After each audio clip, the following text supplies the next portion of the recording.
disturb. Wait. Check this out.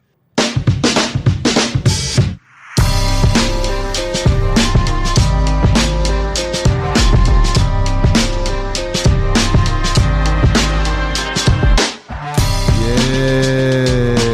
What? Finally put the music onto the desk. Very nice. Yeah, here we are. I haven't done an episode for a while. It's been really fucking busy, and just the editing process is like the roadblock. You know, when it's busy and I'm like, oh, I gotta do the ep and do the intro and then put it together on the software. And I had a couple of tech issues with the last one that we recorded, which was probably 5 weeks ago now. Fuck. File was corrupted. You know, this small thing turns into a big thing. Too hard basket. That's exactly right. But people have been asking, where's the latest fucking episode, bruh? Yeah. So here you go. Beautiful. So got over that little hill, chucked the audio on there. That's smooth. Yeah, I think I still like to, I don't know. I haven't thrown the intro out, but maybe just for these apps because they're like, hey, let's just bang out a couple before we break for the year. Yeah. Seems like the right thing to do. Keep it express. Sick. What do we got? Cabarita Beach. I went up to, we had a little catch up on it. You're obviously aware that I was away, but I took a trip 2 weeks ago now and went up to visit Esther, Cabarita Beach. She's still, I think, in her first 6 months of operation, that gym. Yep. I think, she's just clicked into 7. Okay. It's very young. Like, it's a very young gym. She's fucking murdering it up there, though. She's a fucking go-getter, isn't she? She absolutely is. Yeah. I love her energy, and the gym is just taking that on. She's really leading the way there. And it's not just what we see on socials. We catch up with her every week. And, man, it's just that thing. I love having the alliance because it works both ways. I just feed off her energy and the things that she's doing, which is slightly different to us, slightly different kind of people up there, but mainly the same. And it's just so good having people to talk to who are in the business kind of on a weekly basis. Yeah. You probably like, there's probably that part where like, oh, I got to help this person do the thing, but then you also get that help back. So much. Because they give you feedback or they make observations and you're like, that's great. Totally. And she is like, I think from the beginning she's shown that she has some like really cool ideas about like even how she is on her social media and stuff. You're like, I can take something from that. Absolutely. Yeah, she's from the social media, the subtleties there to some things like she just, fucking started doing that training for youths and stuff and got that specialist coach in and I met him, by the way. Okay. Life Changer Foundation, I think he's called. His name's Scott. Cool. Fucking awesome guy. Really? Yeah, really great guy. And just all about, helping young boys and doing it through, and training's a big part of that. And yeah, it's really, really nice. Awesome, man. So she got me up, right? A bit of a background for the listeners. She's like, hey guys, I'm feeling a bit isolated up here. I'm up here. Like to us, she's kind of close to T, but the reality is it's like 45 minutes from T. Mm-hmm. So it's not actually that proximal, necessarily. And I was meant to go up in November and do a coach's intensive there for her gym and for T's gym, but didn't end up happening. And so when I canned that and said, oh, we're just going to do it early next year, she was like, well, I was kind of in need of that. I wanted the coaches to get around it, et cetera. So she's like, how do we make it happen, right? She gave us this feedback, feeling a bit isolated, and we're like, fuck, all right. And then we spoke, and she's like, how do I get you up here? So I went up 2 nights, stayed at her place. She picked me up from the airport, dropped me, made it really nice. I think there was a candle on my bed and shit. Soap, towel, folded, real nice. And she's like, all right, so you get here on the Tuesday. I got you coaching classes on Tuesday night. We got body weight and then lift. And I was like, yeah, no worries. And then a couple of days out, she's like, oh, and I also need you to run a handstand workshop just before those classes. That's at 4 p.m. And I was like, a fucking handstand workshop? Who's that for? And she said, oh, that's for Scott, the guy that runs Life Changer. He's got an event going on up here with all of his facilitators from around Australia. There's like 20 plus of them. Wow. And she said part of their, he's bringing them in for a handstand workshop. And I was like, all right, great. haven't done a handstand for ages. But that's where I got to connect with him and meet their people. Yeah. And that was really fun. Mad. So yeah, that was like, that was kind of like being thrust back into like the coaching days that you're still in, yes. that I used to be in. But, you know, and I was a little bit intimidated. I'm like, fuck, I just stepped foot in this gym and now I got this group of 20 people coming in and expectations of me coming up. All that, yeah, right? Like, oh, fuck, what music am I going to play and shit? Like, oh, should I do that game? No, that one sucks. It's probably a better one. You know, like just all those, you know, that little dialogue you have in your head. So was that 3 hours of coaching? 3 hours of coaching. Straight off the back of a kind of bit of travel. And did you And it was the week after our Christmas party. Oh, yeah. And I tell you this, I didn't get wrecked that night, but, you know, gave it a nudge. Tuesday morning, as I was headed up there, I actually found it hard to put words together. Oh. And I remember, like, I can't remember when, because I kind of got up early and got myself to the airport. Like, I wasn't conversing with a lot of people, but some conversation I tried to have on Tuesday morning, I was just like, couldn't get the words out. And I was like, fog. Oh, it's real. How's this going to be? Yes, man. Anyway, it was fine. I fucking snapped back into my old ways and had a great time. I bet. You know, it was like the workshop was great because it was a bunch of new people. It was an experience. Mm-hmm. It changed a little bit when I ran the classes after that because the classes were like their members. And there's a program, you got to follow it? Yeah, and they know the gym and they know the systems and I don't know them. Yes. So I was probably a little bit more... It probably took me a little bit more to kind of find a groove with that. Yep. Because I think you always, you know, you always feel like a bit of an imposter in that way, right? Yeah, yeah. When you're sort of coaching a group of regulars, but right. You're an outsider. Yeah, that's right. No, a huge difference. We ran a workshop for One Drop here the week before last. And, it's almost easier coaching a group of people that you don't know and they've come and visited your space and you can really, anything goes. You're writing the rules from day one, whereas you've got a place that have regular members attending to it.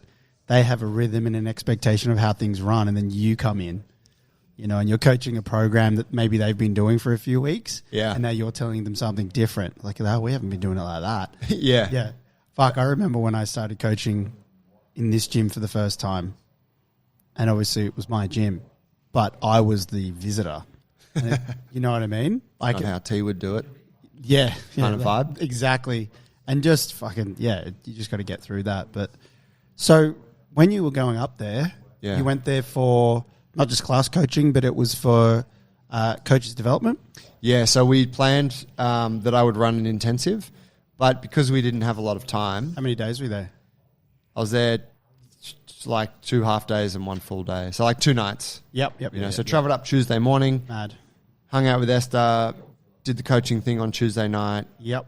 Wednesday morning was in at the gym kind of early-ish. She tried to drag me in at 6, but I slept in.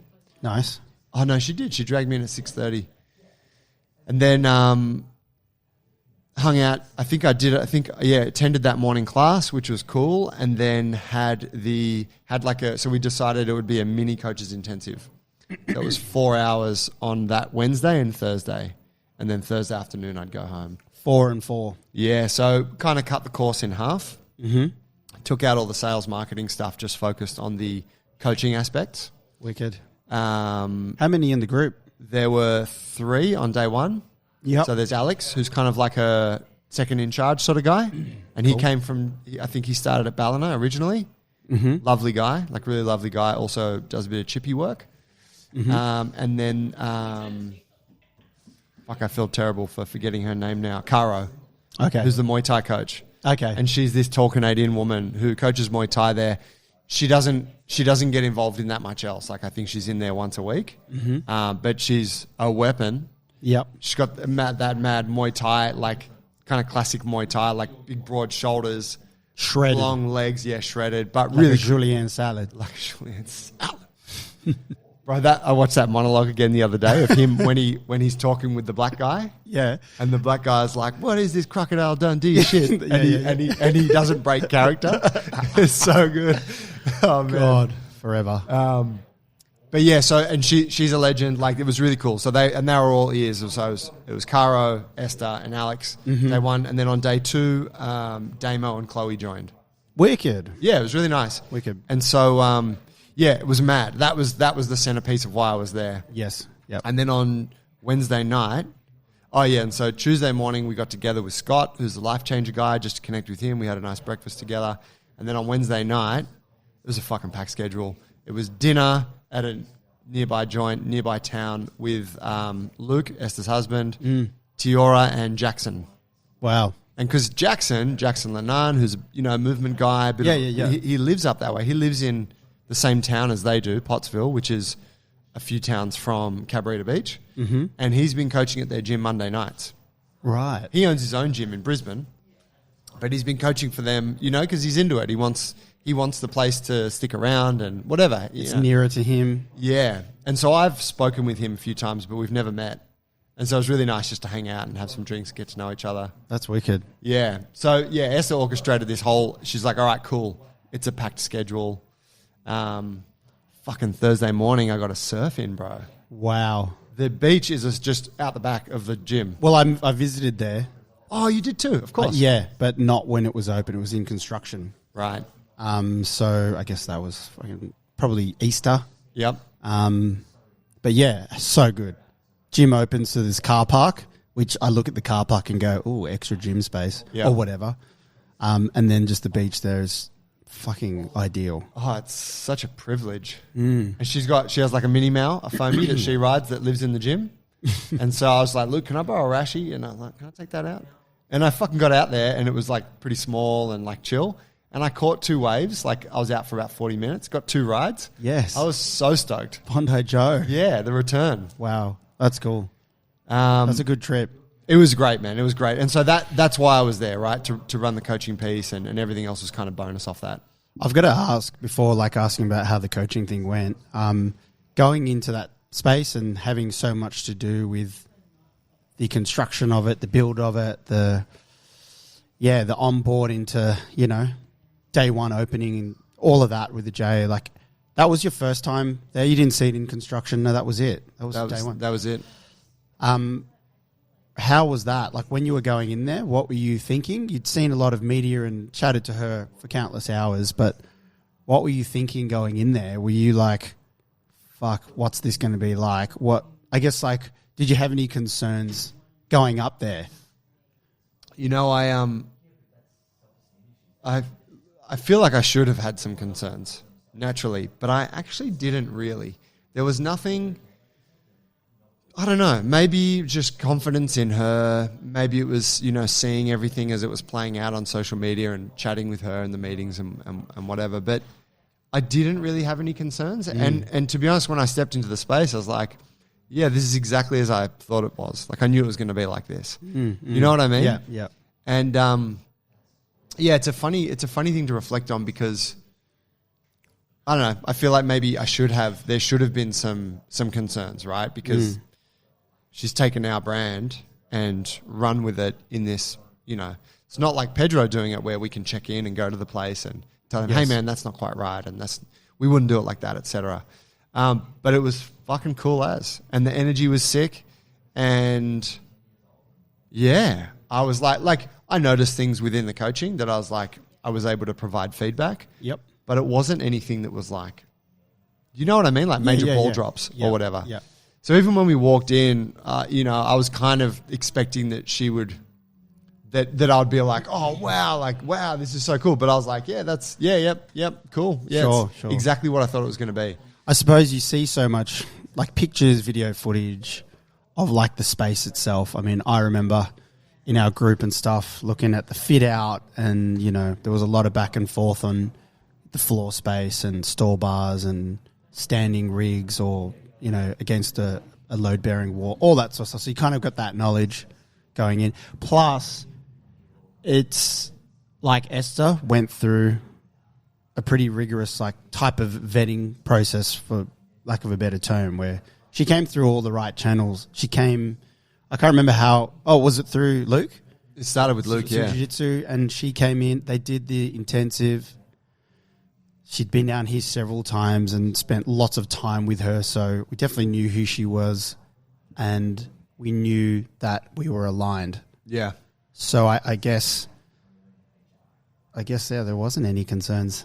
Yeah. So, I mean, I don't think it would play out that smooth with any other person necessarily, right? Sure. Yeah. Like, I think she's pretty exceptional in that way. Yeah. Esther. The exceptional panda. But yeah, no. So that was great. I tell you what was like.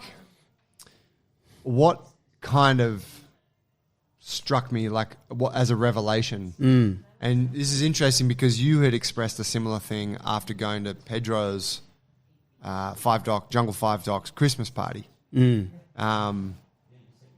which was.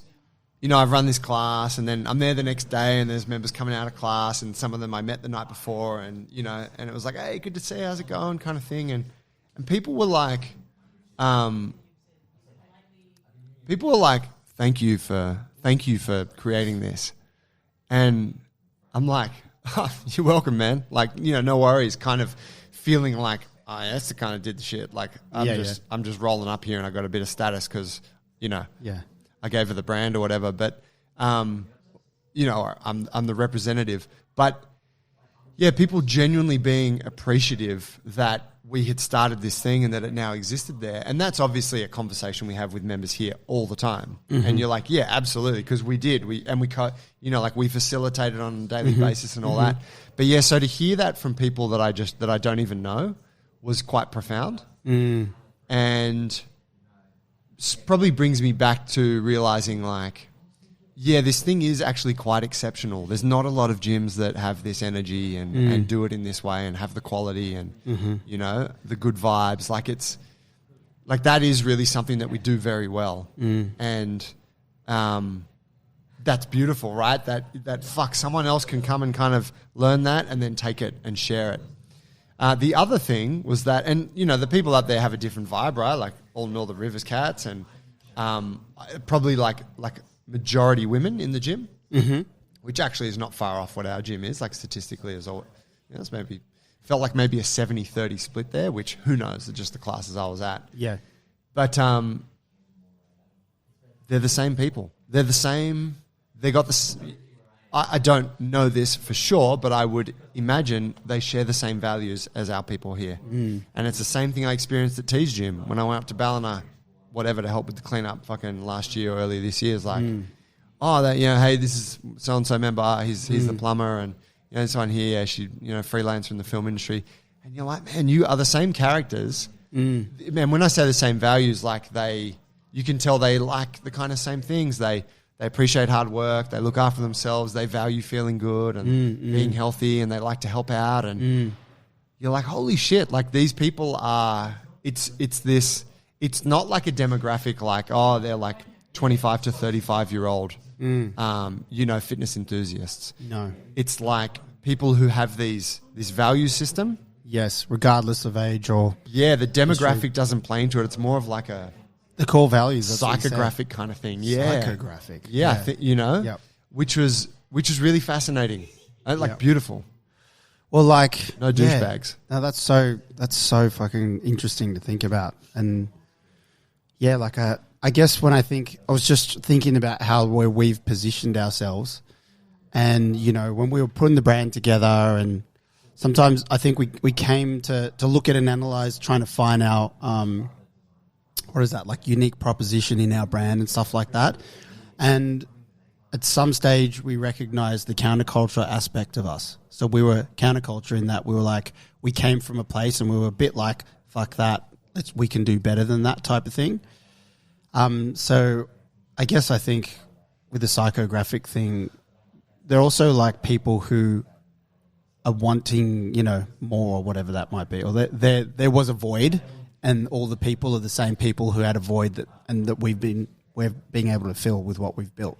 Yeah. If you know what I mean. Yeah. Yeah. And you would say like that person doesnto like big commercial gyms. Yes. That person doesn't like flogging themselves exactly 5 days a week.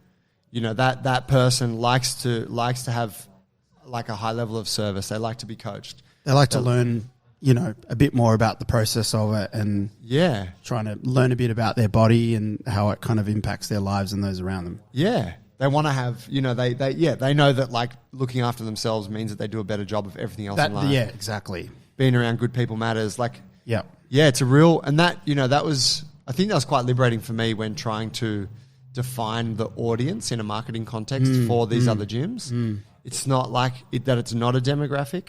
Yes. It is like a people who share these values. And so in that way, then it's like, well, this is what John Marsh helped with. It's like, well, this is our world. And if you also like agree or like this world, then this is the place for you. We're in the same world, yeah. That's cool. Yeah, bro, I was sick. About the people thanking you, isn't that just a strange thing? Yeah. You know, it's a little confronting because it's different to someone in the gym here saying that to you, and it kind of puts you off guard. I don't know what to say sometimes. No, it's a hard one. It's a hard one to cop because, like, oh, you're welcome. You know, like, happy to bring it here. Yeah, yeah. Yeah, it's not our way, right? No. But you know what, you feel it. Like, you're like, oh, fuck. It thanks. touches. Yeah. Bless. Yeah, bless. There it is. Wicked. Let's wrap it up. We're going to do another one. Yeah, sweet. Thanks for listening, Brad. Good to have you on the show. Man, it's good to be back. Yeah, check Hey. this out now.